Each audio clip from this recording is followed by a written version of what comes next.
Retrouvez les conseils d'observation de ciel et espace avec MEDAS, www.medas-instrument-au-pluriel.com. Et accédez désormais à tous les anciens numéros de Ciel et Espace grâce à l'abonnement numérique. Pour en savoir plus, rendez-vous sur ciel-et-espace.fr.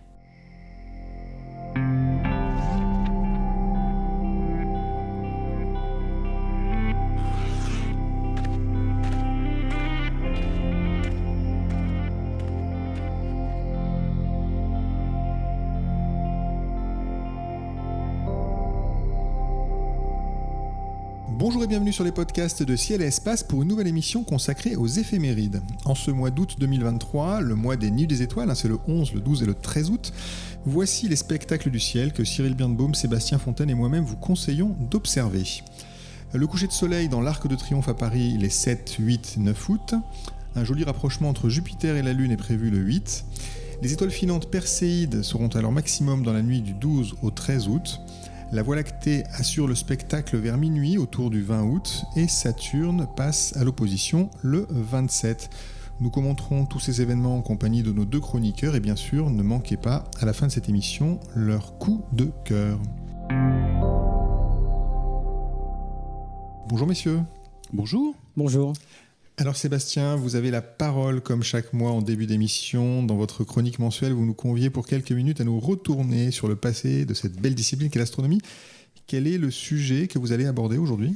Alors on s'intéresse à un astronome jésuite du XVIIe siècle, Riccioli, qui est notamment connu pour avoir nommé la plupart des cratères de la Lune.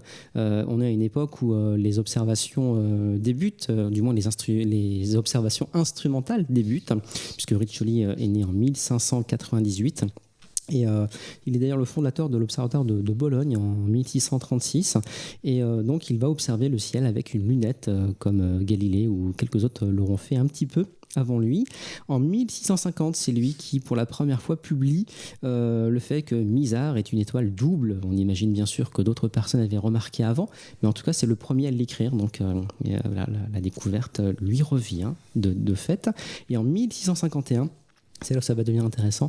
Il va publier avec notamment un autre jésuite, Grimaldi, l'Almagestum Novum, le nouvel Almageste. Rien que ça, ça nous rappelle un petit peu l'Almageste de Ptolémée du IIe siècle de notre ère.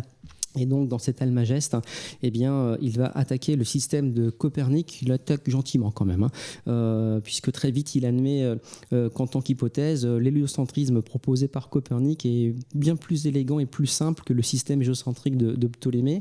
Alors, Riccioli, en tant que jésuite, va quand même essayer de défendre la thèse géocentrique. Il va proposer un autre système du monde, qui d'ailleurs n'est pas sans rappeler un petit peu celui de Tycho Brahe, vous savez, le système hybride, où on avait le Soleil et la Lune qui tournaient autour d'une Terre immobile, tandis que Mercure, Vénus, Jupiter et Saturne tournaient autour du Soleil.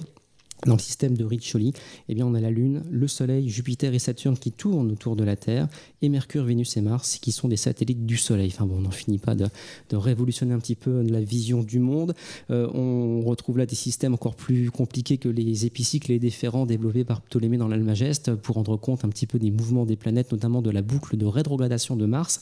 Donc on se rend compte que tout ça, évidemment, n'est pas très tenable sur le long terme. Et donc Riccioli va surtout travailler à la géographie lunaire. C'est vraiment ça qu'on retient de lui et de son nouvel Almageste. Vous savez qu'aujourd'hui, on a répertorié plus de 30 000 cratères de plus d'1 kilomètre de diamètre sur la Lune. À l'époque des premières observations instrumentales, eh bien, il y a plusieurs hypothèses pour caractériser ces cratères. Certains nous parlent de récifs coralliens, d'autres évoquent la présence d'anneaux de glace pour expliquer ces formations presque parfaitement circulaires. Vous avez Kepler. C'est celle que je préfère, Kepler, qui lui explique que ce sont des trous creusés par les sélénites, vous savez, les habitants supposés de la Lune, avec sa petite pelle, comme nous mime Cyril à l'instant. Et puis Arago ou Flammarion, eux, évoquent plutôt le volcanisme lunaire qui existe ou qui a existé, mais qui est loin d'expliquer la présence de tous les cratères que l'on voit aujourd'hui, puisque vous le savez, ils sont plutôt d'origine météoritique. Donc avec sa lunette de 15 pieds, 4,50 m en gros de focale, et Riccioli va nomenclaturer à peu près 350 cratères. Il va les nommer. Les noms sont tous des savants ou des astronomes du passé de Riccioli. Peu de femmes ont leur nom sur la Lune. Il faut attendre vraiment l'époque contemporaine pour que Sally Ride ait son nom sur la Lune. Vous savez, c'est cette astronaute américaine qui a volé en 1983 à bord de la navette et qui est décédée en 2012. Et puis sinon, de leur vivant, à ma connaissance en tout cas, seuls les astronautes des missions Apollo ont eu leur nom donné à un cratère de la Lune, mais des cratères assez anecdotiques, invisibles avec les télescopes amateurs. Donc voilà pour notre ami Rich Scioli et ses cartes de Lune qui aujourd'hui encore se trouvent, elles sont très belles, on les voit accrochées parfois sur les murs des observatoires. Donc voilà une nomenclature qui est encore utilisée puisque les noms sont restés. Donc Rich Scioli qui a baptisé tant de cratères sur la Lune. Écoutez Sébastien, vous gardez la parole parce qu'on passe à la liste des événements à observer au mois d'août et on commence avec ce coucher de soleil dans l'Arc de Triomphe. L'alignement est favorable les 7, 8 et 9 août. Alors que va-t-il se passer exactement ce soir-là ? Oui, alors c'est vrai qu'on en parle régulièrement, ça arrive à peu près tous les 6 mois. Vous avez donc le soleil qui se couche dans l'Arc de Triomphe quand on se place depuis le rond-point des Champs-Élysées, donc en bas des Champs-Élysées, et c'est à 21h20 que le soleil va entrer dans l'Arc de Triomphe. Donc ça se photographie, Cyril avait déjà évoqué le sujet à plusieurs reprises. Ce qui est chouette, c'est voilà, si vous avez quelques minutes à perdre, j'allais dire à passer plutôt sur les Champs-Élysées, eh bien oui, mettez-vous au bon endroit, attendez que le soleil passe dans l'Arc de Triomphe, c'est quand même assez rigolo. Et puis, si vous avez des lunettes Eclipse encore en bonne qualité, regardez un petit peu le soleil, puisque vous pourriez peut-être y voir des taches à sa surface. Il y a une activité qui reprend, et donc vous pourriez comme ça, pendant quelques minutes, faire une petite astronomie citadine plutôt agréable. Oui, Cyril. Il y a un truc rigolo à faire parce que personne n'y pense et en fait, je l'avais fait la dernière fois, c'est que plutôt que de photographier en fait dans le sens vers le soleil, c'est de regarder dans l'autre sens en fait. Oui. Et à ce moment-là, vous voyez, il y a des centaines de gens qui font du gagne-terrain au final, qui sont soit avec des trépieds, soit au téléobjectif, soit juste des badauds qui passent et qui ne savent pas que ça arrive tous les 6 mois, qui sont en train de photographier et de regarder dans l'autre sens, c'est assez marrant en fait. Donc regarder vers la Concorde et de prendre une image, c'est assez amusant. Et vous aurez le making of. Une question quand même toutefois, Sébastien, ça a été fait exprès cette construction de l'Arc de Triomphe Évidemment. C'est Stonehenge parisien en fait. C'est complètement des alignements. Avec la Tour Eiffel qui donne le sud-est. Ouest, pardon. La Tour Eiffel qui donne le sud. Non, mais par contre, la Tour Eiffel est un gnomon fabuleux. Oui. Ah oui, c'est ça. Notre ami Denis Savoie en a souvent parlé. L'ombre de la Tour Eiffel sur le sol vous donne l'heure. Tout comme d'ailleurs l'obélisque. Cyril parlait de l'obélisque, il y a encore les lignes sur le sol, les lignes horaires. Et l'obélisque vous permet aussi de remettre les pendules à l'heure finalement. Parfait. Donc, mais voilà, pour être plus sérieux, dans l'Arc de Triomphe, je ne crois pas qu'il a été installé spécifiquement pour avoir ce non, parce qu'il y a toujours un jour où il sera aligné avec le soleil de toute façon. Et l'Arche de la Défense, c'est pareil. Très bien, alors j'ai un doute sur le fait qu'il soit toujours aligné avec le soleil, parce que s'il était orienté plein sud, ce serait très compliqué. Mais... On fera une émission spéciale sur les alignements improbables parisiens, c'est promis. Très bien, alors on passe au 8 août. Plus facile peut-être, Cyril, un joli rapprochement entre Jupiter et la Lune qui pourrait être contemplé en fin de nuit. Depuis le rond-point des Champs-Élysées aussi. Notamment, mais pas sous l'Arc de Triomphe. Jupiter est très brillante. La Lune, elle sera à peu près à quelle phase à ce moment-là ? Ce sera un dernier quartier, elle sera à 44%, donc c'est vraiment un dernier quartier. Ça veut dire qu'elle se lève assez tard. Il va falloir attendre minuit 20 pour la voir se lever. C'est-à-dire que c'est un phénomène à observer, soit vous vous couchez pas et vous l'observez vers 1h du matin, soit dans l'autre sens, vous vous levez un petit peu tôt, puisque le soleil se lève à 6h34. Donc il faut être levé avant, donc ça veut dire du 5h du matin, et ça va être assez amusant puisque vous aurez à la fois quasiment un alignement horizontal là juste avant le lever du soleil, puisque vous aurez les Pléiades, la Lune et puis Jupiter, et tout ça sur 15 degrés. Donc si vous vous souvenez de la rubrique précédente, c'est la Grande Ourse là. C'est la Grande Ourse en entier cette fois-ci. Oui, alors écoutez l'émission du mois de juillet pour comprendre ce qu'est en train de nous dire Cyril. Les Pléiades, en tout cas pour ceux qui nous écouteraient pour la première fois, les Pléiades, c'est un amas ouvert magnifique qu'on peut voir. Oui, très très joli. Et alors c'est assez amusant d'ailleurs que vous disiez ça, parce que souvent dans les soirées d'observation, il y a des gens qui le découvrent en se demandant si c'est pas la Grande Ourse. Parce qu'en fait, quand on a une très bonne vue, ce qui n'est pas mon cas, c'est vrai qu'il y a quasiment une sorte de petit ours, en fait, ça a une petite forme. Donc souvent, les gens se disent « Oh, il y a une petite ours, etc. » Alors on l'explique, non, c'est vraiment pas... Enfin, ça n'a pas de rapport, mais c'est assez amusant, effectivement. Très bien, donc le 8 août, on pourra observer donc la Lune, Jupiter et donc les Pléiades alignées dans le ciel. Dans la nuit du 12 au 13 août, là on en sera en pleine nuit des étoiles, je vous rappelle les dates 11, 12 et 13 août cette année. Eh bien écoutez, on sera au maximum de l'essaim d'étoiles filantes des Perséides. Cette année, Sébastien, les circonstances sont vraiment favorables pour les observer. Bah oui, parce que 12-13 août, pas de lune, quasiment pas de lune. La nouvelle lune, c'est le 16, donc on ne sera pas gêné par le halo brillant du satellite. Et puis, ça a aussi son importance, c'est bête à dire, mais ça tombe un week-end. Tout le monde n'est pas en vacances au mois d'août, donc vous avez l'occasion, vendredi, samedi, dimanche, de regarder une bonne partie de la nuit tomber toutes ces étoiles filantes qui proviennent de la comète Swift-Tuttle, une comète périodique de 135 ans. On en attend à peu près combien à l'heure en fait? C'est un essaim, c'est pas le plus important, je crois. Non, c'est pas le plus important, mais elles sont quand même assez persistantes, plusieurs dizaines par heure, et toujours le radiant en direction de la constellation de Persée. Donc on se rappelle quand même, on parle de Perséide parce que vu depuis la Terre, elles semblent provenir de la constellation de Persée, mais elles ne viennent pas bien sûr de cette constellation.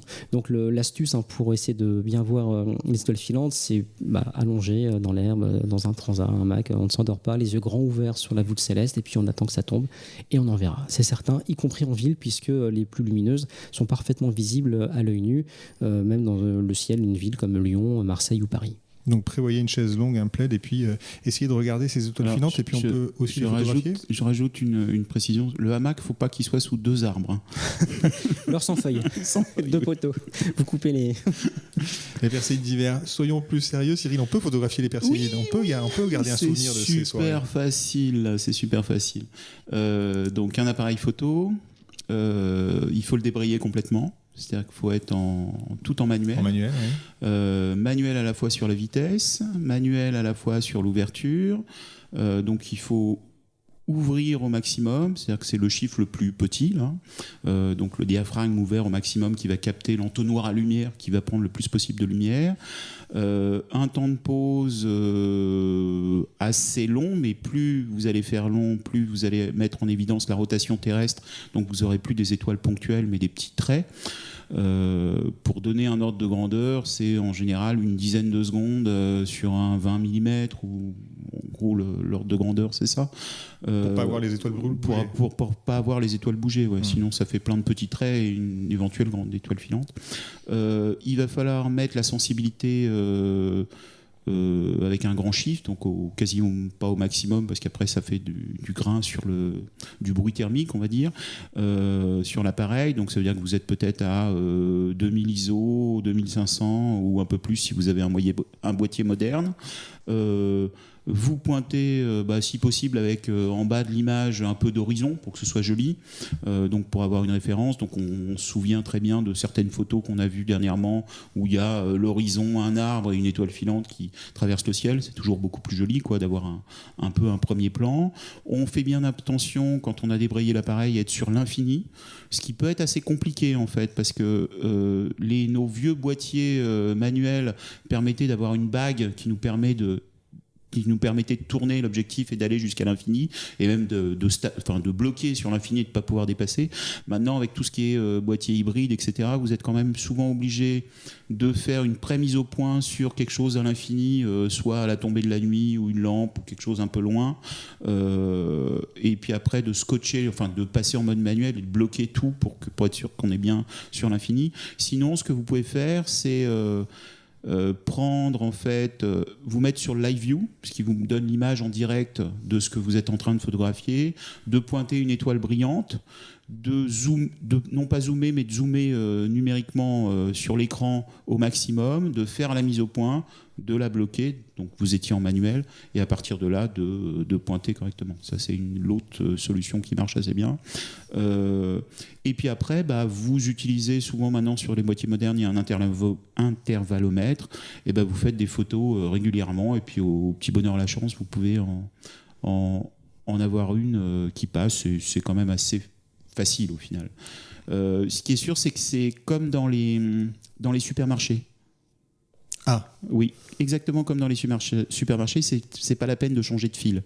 C'est-à-dire que c'est pas parce qu'il y en a une dans un endroit qu'il faut pointer cet endroit-là. C'est-à-dire que vaut mieux dire ce premier plan est joli, cette zone est bonne, je fais que cet endroit-là, et plutôt que de changer tout le temps, parce qu'en changeant tout le temps, c'est comme dans le supermarché, c'est-à-dire que ça va être long, beaucoup plus long pour en trouver une. Et ça ne donnera pas grand-chose, pas forcément grand-chose. Ouais. Très bien, merci pour le conseil d'observation de ces Perséides. Petit focus maintenant sur la Voie lactée. Autour du 20 août, notre galaxie est bien visible après minuit vers le sud-sud-est. La Lune est absente à cette période-là.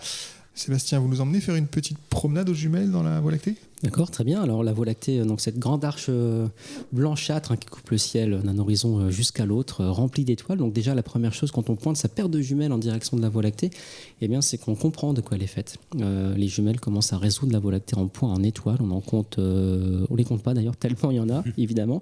Et c'est vrai que la balade aux jumelles, elle est intéressante, même pour les observateurs aguerris. Alors on peut prendre comme point de départ le triangle d'été. À cette époque de l'année, il est très haut, au-dessus de l'horizon, quasiment au zénith. Le triangle d'été, rappelez-vous, sont les étoiles Vega de la constellation de la Lyre, Deneb de la constellation du Cygne et Altaïr de la constellation de l'Aigle. Et pourquoi je parle du triangle ? Eh bien, c'est parce que la Voie lactée le traverse. Et donc déjà, il faut s'assurer que la Voie lactée soit au-dessus de sa tête si on veut tenter de l'observer avec une paire de jumelles. Là, vous allez vous rendre compte que même dans un ciel périurbain, la Voie lactée peut être perceptible à l'œil nu et aussi grâce à une paire de jumelles. Donc voilà, donc premier point de repère, le triangle d'été.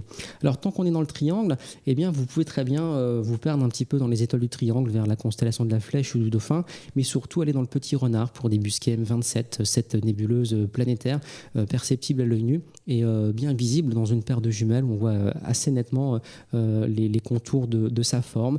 Vous pouvez vous diriger vers la tête du Cygne avec l'étoile Albireo, une étoile double colorée.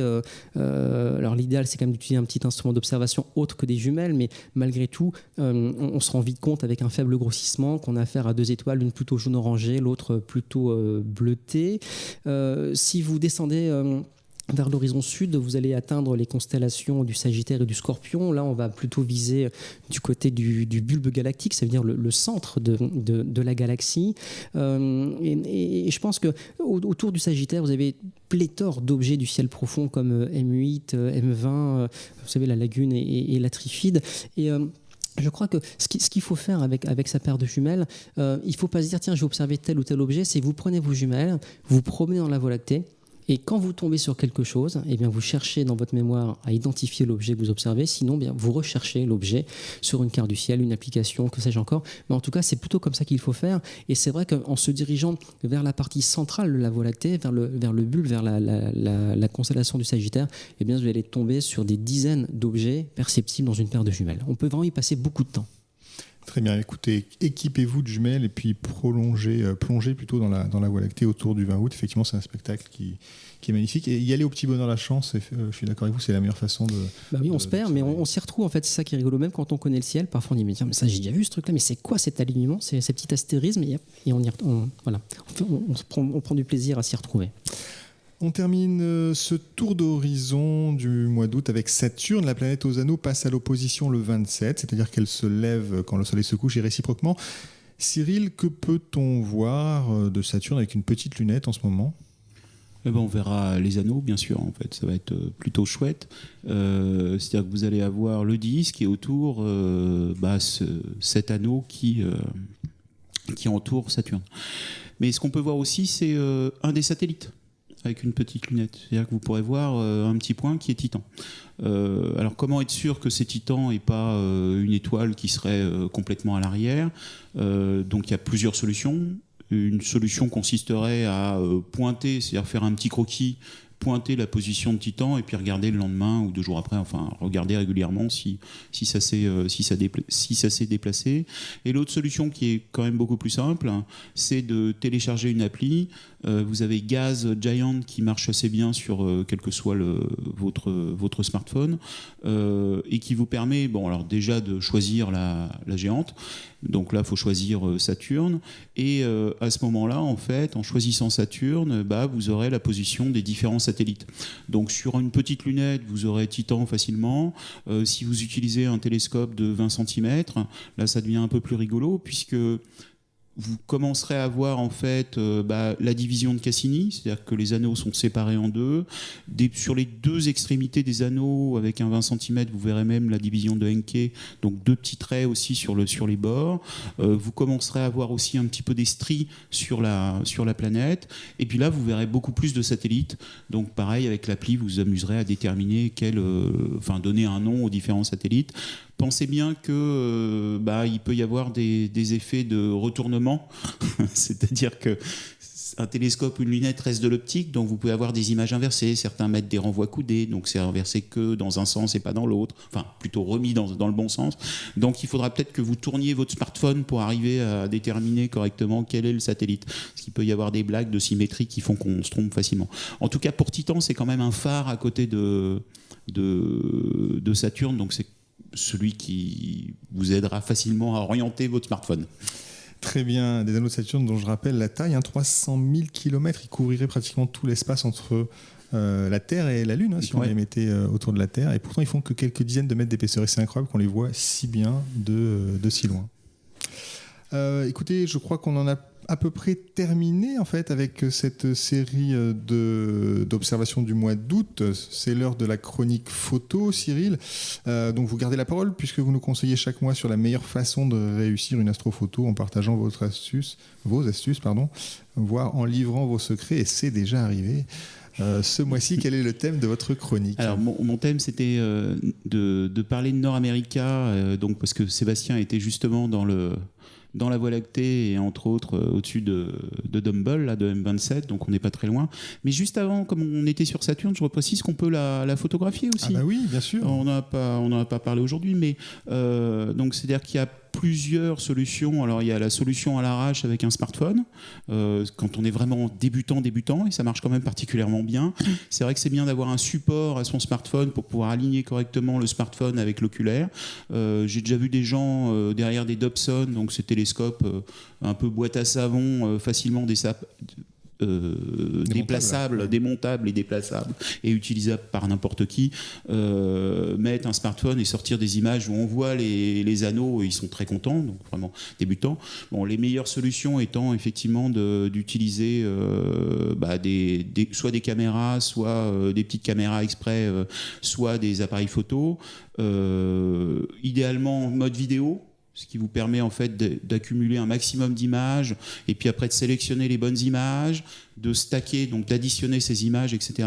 Et j'en profite pour parler de la chaîne YouTube de Ciel Espace, puisque si vous tapez donc Ciel Espace, YouTube, vous avez pas mal de tutos, entre autres des tutos faits par un des journalistes de la revue, Jean-Luc Dauvergne, qui sont super bien faits, donc qui sont à la fois utiles pour les débutants, donc vous pouvez avoir le réglage des télescopes, enfin, vous avez pas mal de choses, et il y en a un spécifiquement sur l'utilisation d'un logiciel pour faire des images de Saturne. Ceci étant dit, je passe à ma rubrique. Non, quand mais même. vous avez raison d'avoir fait ce retour sur Saturne. Effectivement, c'est important de parler de l'astrophoto et de Saturne, qui est un objet qu'on peut photographier facilement. Et j'insiste, même, puisque Jean-Luc est un collègue, mais effectivement, j'insiste, les astro-tutos et les conseils d'utilisation des logiciels ont été très utiles pour ma propre petite personne qui n'avait pas fait d'astrophoto, je le confesse, avant l'année dernière. Et j'ai réussi mes premières photos de Saturne grâce à lui. Donc, écoutez, si vous débutez en astrophoto, allez voir ce que nous avons publié sur la chaîne YouTube de Ciel et Espace. Et vous allez voir, en fait, c'est très simple, en fait. On a souvent beaucoup de timidité à s'y mettre parce que, en fait, finalement, ça fonctionne assez bien. Oui, et puis là, sur Saturne, il utilise un des logiciels libres, donc c'est facile à installer. Enfin, ça marche très, très bien. C'est bien fait. Parfait. Alors écoutez, on va rebasculer sur la chronique photo mensuelle et vous vouliez nous parler de North America. Donc voilà, c'est une magnifique nébuleuse. Voilà, c'est une nébuleuse qui est à côté de la nébuleuse du Pélican, d'ailleurs, mais c'est peut-être pas ça l'objectif. C'était à côté de Deneb, donc la queue du cygne. Là, cette fois-ci, c'est pas Albireo et l'œil du cygne multicolore. On est complètement de l'autre côté. Donc on est sur l'une des étoiles du triangle de l'été. Et si vous visez, si vous n'êtes pas très très bon au pointage, c'est-à-dire qu'il suffit de prendre un 85 mm ou un 100 mm et de mettre Deneb dans le champ. Et si vous accumulez des pauses assez longues, c'est-à-dire que si vous prenez une monture équatoriale en parallèle de nouveau et vous pointez, vous faites des pauses de 30-40 secondes, en faisant une multitude d'images, vous allez pouvoir additionner ces images et mettre en évidence la nébuleuse. Si vous n'avez pas de monture, vous pouvez le faire aussi. En fait, j'ai testé il n'y a pas longtemps, ça marche aussi très bien. C'est-à-dire que si vous faites donc au 85 mm des pauses de 4-5 secondes avant qu'il y ait donc ce filet d'étoiles, donc là il faut faire quand même pas mal d'images, il faut monter à fond en sensibilité, c'est-à-dire que vous n'allez pas avoir un poster de Nord America, mais en faisant quelques images comme ça de quelques secondes au 100 mm et en additionnant et en tirant vraiment les curseurs sous Photoshop, enfin pour que ça marche très très bien, vous arrivez à mettre en évidence la forme de Nord America et on commence à entrevoir le pélican. Donc c'est une image à faire pour les débutants et pareil de la même façon sur cette chaîne YouTube de Ciel Espace, on vous explique comment additionner ces images. Très bien, merci beaucoup. La fin de cette émission approche. Sébastien, Cyril, c'est le moment de dévoiler vos coups de cœur du mois. Un astre, un livre, une mission spatiale, une exposition, un astronome, un instrument d'astronomie, pourquoi pas. Vous avez le choix. Et Sébastien, quel est votre choix ? Alors c'est un coup de cœur pour Cyril, mais je ne sais pas si on peut y croire. Aïe, ça commence bien. C'est manger de la confiture de myrtille pour améliorer sa vue, pour observer les étoiles. Ah non, moi j'y crois parce que je vais régulièrement en Suède et je mange tout le temps des myrtilles. Et donc tu vois bien les Pléiades? Parce que tout à l'heure tu te plaignais de ne pas très bien voir la forme des Pléiades. Depuis que je suis né, je vois rien en fait. Ah bon, voilà. Mais ça s'améliore quand même? Ça s'améliore pas, voilà. Ah ouais, d'accord. Qu'est-ce que c'est que cette histoire de myrtille? Mais non, alors moi c'est vrai que depuis tout jeune, quand j'étais astronome amateur au club d'astronomie de la ville de Reims, ils vont se reconnaître, eh bien on m'a dit mange de la confiture de myrtille, tu verras mieux les étoiles. Bon, soit, pourquoi pas des carottes tant qu'on y est. Ouais. Mais voilà, et c'est vrai que quand on regarde un petit peu sur Internet aujourd'hui, on trouve pas mal de gens qui témoignent que grâce aux myrtilles, eh bien, on améliore sa vue. Alors j'ai trouvé aucune information. Excuse-moi, on les met où les myrtilles? Alors, soit en baume sur les paupières, c'est ça que tu voulais, ça que tu voulais me dire exactement. Non, logiquement, tu ne fumes pas, tu les consommes. Voilà. Donc, soit naturellement, Cela dit, c'est très bon la confiture de myrtille. Non, c'est très bon. Alors, c'est vrai qu'il y a beaucoup de vitamine A qui est réputée pour notamment garder sa bonne vue.